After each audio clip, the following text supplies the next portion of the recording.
The silent SIGNL far beyond the edge of known stars, there was a place where sound almost never existed. It was called the Galactic Council Hall, a massive structure floating in deep space. Inside it, ancient alien species watched the universe in quiet confidence. For thousands of years, the Council followed one simple rule: observe all worlds, interfere only when needed. Most planets were small, weak, and predictable. One planet, however, was always marked in dark red: Earth, a violent world, full of noise, war, and chaos. The Council believed humans would destroy themselves one day, so Earth was ignored. On this day, the Council gathered as usual, tall beings with glowing eyes, creatures of light and shadow, and minds older than stars. They discussed trade routes, dying suns, and distant wars. Everything was calm. Then the silence broke. A low hum spread through the hall. Screens flickered, symbols changed, and warning lights appeared. One by one, Council members turned their attention to the central display. An alert appeared: unknown signal detected. This alone was not strange. The galaxy was full of signals, but this one was different. The signal did not come from a known empire. It did not follow any known language pattern. And most disturbing of all, it passed through every defense system without slowing down. The Council grew uneasy. No signal had ever done that before. The source location appeared: a small blue planet, Earth. For a moment, no one spoke. Earth was not supposed to send signals like this. Earth was loud, but not smart. At least, that was what the Council believed. The signal repeated, stronger this time. It was not a message of greeting. It was not a threat. It was a statement. The signal carried patterns of stars, physics equations, and military formations. It showed knowledge far beyond what humans were believed to have. It showed preparation. An elder council member finally spoke. His voice was slow and heavy. "This is impossible," he said. "Humans are divided, weak, and emotional." But the data did not lie. The signal was clean, controlled, and precise. It showed restraint, not panic. Then something worse happened. Several council screens went dark at the same time. Long-range sensors stopped responding. Communication relays failed across nearby systems. The hall became completely silent. This was not an attack. This was a test. Some council members suggested sending a probe to Earth, just to confirm the data. A small, unmanned craft was launched, invisible and fast. As the probe entered Earth's orbit, it stopped, not destroyed, not damaged, just frozen in place. A new signal appeared, sent directly to the probe. Then it echoed through the council hall, translated instantly into every language. "We see you." Fear spread among beings who had not felt fear in centuries. Earth had detected the probe without effort. Earth had responded without anger. The council realized something terrible. Humans had known they were being watched, and they had waited. The narrator's voice would later describe this moment with a single thought. For the first time in galactic history, Earth was not silent anymore, and the galaxy was afraid. As the signal faded, one truth became clear to every species present. Earth was no longer a forgotten world. It was awake, and the silence that followed was filled with shock, not peace. Humans were never WI'd after. The signal from Earth faded. The Galactic Council did not return to normal. The silence stayed, heavy and uncomfortable. Every species in the hall was thinking the same thought. How long had Earth been watching back? For centuries. The Council had studied humanity from a distance. Humans were marked as emotional, aggressive, and divided. They fought wars over land, beliefs, and pride. To the galaxy, this meant weakness. Alien records showed endless human conflicts, nations rising and falling, weapons built, then replaced by stronger ones. The Council believed humans would burn themselves out before reaching the stars. That belief became a dangerous mistake. What the Council failed to understand was simple. Humans learned fastest when they were under pressure. Every crisis made them adapt. Every loss made them change. While alien empires grew stable and slow, humans stayed restless. They tested ideas, failed quickly, and tried again. They did not wait for perfection. Decades ago, Earth had detected strange signals in deep space. At first, humans thought they were natural. Then they noticed patterns, repeating scans, controlled energy bursts. Silent observers, humans realized one truth very early. They were not alone. Instead of sending messages or ships, Earth chose silence. Humans listened, recorded, and compared data. They built quiet systems hidden under oceans and mountains. Alien technology relied on predictability. Human technology relied on creativity. Where aliens followed rules, humans bent them. Where aliens avoided risk, humans accepted it. The Council had seen human weapons, but they never saw human patience on Earth. Generations passed knowing something was out there, but leaders agreed on one rule: do not reveal yourself until you understand the threat. Human scientists studied alien signal gaps, moments where space should have been empty but was not. They learned how observation worked. They learned how to hide from it. By the time the Council believed Earth was still primitive, humans had already mapped invisible borders around their solar system. They did not build walls, they built awareness. The frozen alien probe was proof of that. Humans did not destroy it because they did not need to. They wanted to show control, not anger. Back in the Council Hall, fear slowly turned into confusion. How did they do this? One member asked. They should not be capable. An ancient archivist revealed old forgotten data. Human history was full of survival stories. Ice ages, plagues, natural disasters, global wars. Each time, humanity adapted instead of surrendering. Humans were not weak. They were unfinished. That difference mattered. The Council began to understand something unsettling. Human strength did not come from unity. It came from diversity. Different ideas competing, failing, improving. While alien societies feared change, humans embraced it. They argued, but they moved forward. A final report appeared on the Council display. Human technology growth curve. It was not linear. It was explosive. One Council member spoke a quiet truth. If they survive themselves, they will surpass us. At that moment, the Council realized Earth's signal was not a warning. It was a line drawn in calm confidence. Humans had never been weak. They had only been waiting. The galaxy makes a mystic. The Galactic Council could not accept what it was seeing.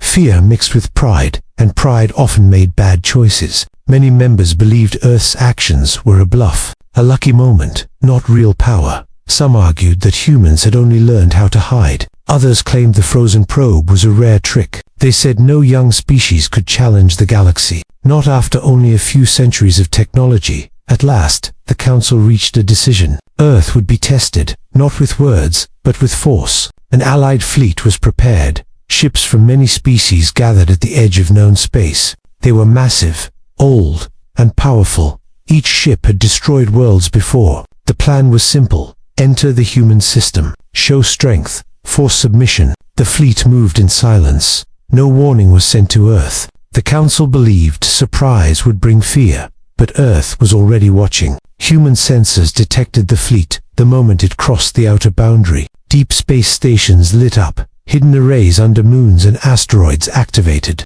Every movement was tracked. On Earth, leaders gathered calmly. There was no panic in their voices, no shouting, no chaos. They had prepared for this moment for years. A single message was sent from Earth, simple and clear: do not come closer. The alien fleet received the message and laughed. To them, it sounded weak, a frightened planet begging for space. They ignored it. As the fleet passed the orbit of Mars, human defense systems came online, but there were no visible weapons, no beams, no explosions. Instead, space itself seemed to change. Alien ships began to slow. Their engines responded late. Navigation systems showed false positions. Time signals drifted out of sync. Commanders shouted orders, but their words arrived seconds too late, then minutes.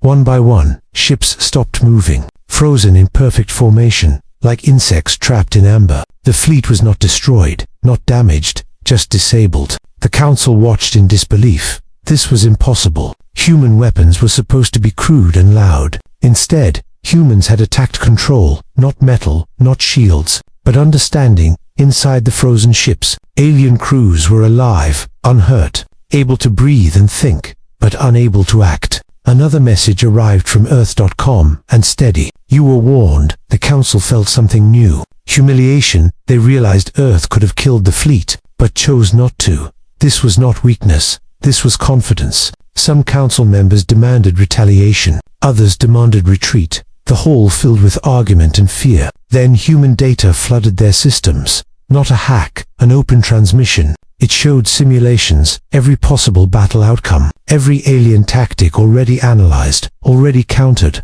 Humans had studied the galaxy for decades. not to rule it, but to survive it. One alien commander whispered a truth no one wanted to hear. They are not defending their planet, they are defending their future. The Council finally understood their mistake. They had treated Earth like a problem, not a power. The frozen fleet still hung near Mars, silent and helpless, a message written in space. The galaxy had tried to scare humanity. Instead, it had shown its hand, and humans had responded without anger, without pride, without fear. The mistake was clear now. The galaxy had come too close, and Earth had proven it did not need to chase the stars. The stars had already come to it. Why humans show mercy? The frozen alien fleet remained silent near Mars. No engines burned, no weapons charged. Thousands of ships waited, powerless, inside those ships. Alien commanders expected death. They had seen what powerful empires did to weaker worlds. Mercy was rare in the galaxy. Victory usually ended in destruction. But Earth did not attack. Instead, human vessels approached slowly, small compared to the frozen giants. Unarmed in appearance, calm in movement, they docked with selected command ships. Human envoys entered without fear. No heavy armor, no raised weapons, only open hands and steady eyes. Alien leaders were brought into shared meeting spaces. Medical teams treated the injured. Life support systems were repaired. Confusion replaced terror. One alien commander finally spoke. "Why are we alive?" A human representative answered simply, "Because we remember our past." Humans began to explain, not with threats, but with stories. They spoke of Earth's history, of wars that nearly destroyed them, of enemies turned into allies, of pain that taught hard lessons. They explained that fear once ruled their world. Fear of difference, fear of loss, fear of the unknown. Humans said they survived by learning restraint, by choosing cooperation when destruction was easier, by understanding that power without control only created more enemies. The aliens listened in silence. They had expected rage. They had prepared for punishment, not reflection. One human leader spoke words that echoed through every captured ship. "We know what fear feels like. We lived with it for centuries." That sentence struck deeper than any weapon. The aliens realized something unsettling. Humans did not avoid violence because they were weak. They avoided it because they understood it too well. Medical scans showed careful design. Human technology focused on preservation, stabilizing life, preventing collapse. This was not the work of conquerors. It was the work of survivors. Humans explained their choice clearly. They did not want to rule the galaxy. They wanted balance, a place where no species had to live in constant fear. The Council received a full broadcast of these meetings. Every word, every gesture, it spread across the galaxy faster than any fleet. Old empires felt uneasy. Young civilizations felt hope. One alien elder finally asked a question that mattered. "What do you want from us?" The human answer was calm and direct. Respect and distance.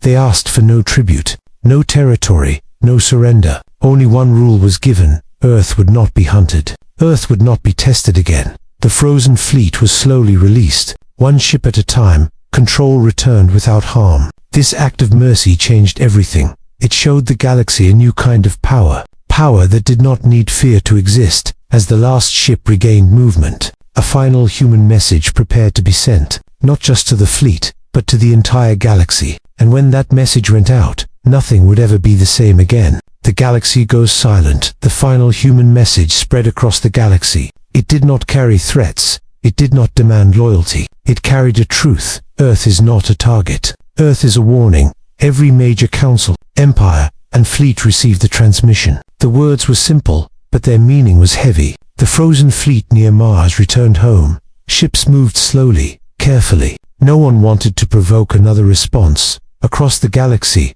plans were cancelled. Invasions stopped. Observation posts were shut down. Ancient councils that ruled through fear began to weaken. Their authority was built on the idea that power meant control. Humans had proven something different. Earth did not chase the stars. It did not claim territory. It stayed where it was, calm and watchful. That made the galaxy uneasy. Young species looked at Earth with wonder. If humans could stand against the galaxy and choose mercy, then survival did not require cruelty. Old empires felt something close to shame. They had crushed weaker worlds without thought. Now they saw the cost of that path. Trade routes changed. Diplomacy replaced raids. Silence replaced fear. The Galactic Council met one final time. not in confidence, but in uncertainty. They removed Earth's red marker, replacing it with a new symbol, a line no one dared cross. For the first time, humanity was listed as an equal power, not because of fleet size, not because of weapons, but because of restraint.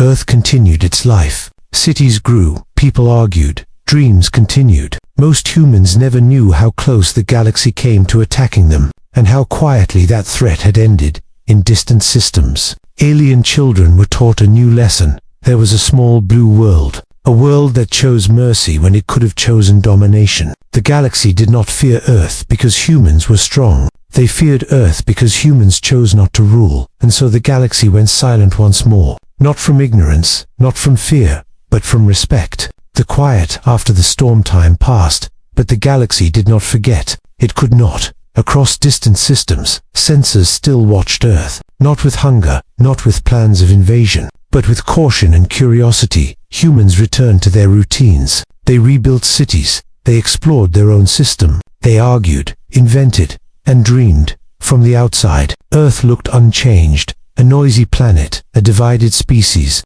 still imperfect, but the galaxy knew better now. Hidden beneath Earth's oceans and deep within its crust, human systems stayed awake, silent guardians watching the dark. Prepared, but patient, human leaders made a choice. They would not announce their power. They would not form an empire. They would let actions speak when words were not enough. This confused the galaxy. Most great powers expanded after victory. They demanded tribute. They enforced rules. They reshaped weaker worlds. Humans did none of that. Instead, they opened quiet channels, limited contact, careful exchange, help without control. Some young civilizations reached out first, afraid, but hopeful. Humans answered slowly, teaching survival, not dependence. Old empires watched from afar. Their fleets stayed close to home. Their councils debated in whispers. Power felt different now. One ancient species recorded the moment in its archives. They called it the day power changed meaning.